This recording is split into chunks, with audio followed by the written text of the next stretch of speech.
Welkom. Neem 'n oomblik. Haal diep asem. Laat jou hart stil word. Vandag hoor ons die woorde wat al geslagte lank mense dra, woorde van hoop, beskerming en vrede. Ons begin met die mees geliefde psalms. Psalm 23, die Here is my herder. Die Here sorg vir my soos 'n herder vir sy skape. Ek het niks tekort nie. Hy lei my na plekke van rus, hy bring my siel weer tot lewe. Selfs wanneer ek deur donker tye gaan, is ek nie bang nie, want hy is by my. Sy teenwoordigheid gee my veiligheid en vrede. Sy goedheid en trou sal my volg, elke dag van my lewe. Psalm 91, onder sy beskerming. Wie skuil by die Allerhoogste, rus veilig onder sy sorg. Hy is my toevlug, my vesting, my God op wie ek vertrou.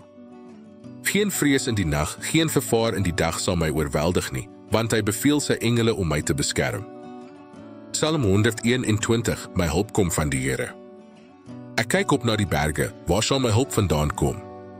My hulp kom van die Here, die skepper van hemel en aarde. Hy slaap nie. Hy waak oor my koms en my gaan, nou en vir altyd. Psalm 27, die Here is my lig.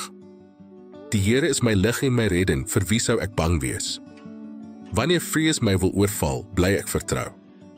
Een ding begeer ek, om naby hom te wees, om sy goedheid te sien en rus te vind in sy teenwoordigheid. Psalm 100, lied van dankbaarheid. Juig tot eer van die Here. Kom voor hom met blydskap. Weet, hy is God.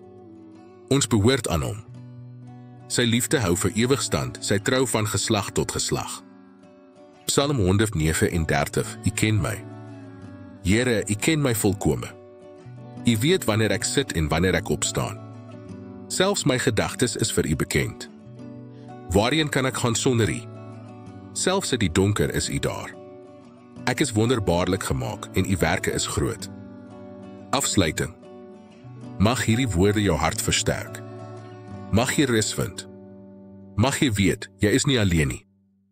Bly hier. Luister weer. Laat die psalms jou dra.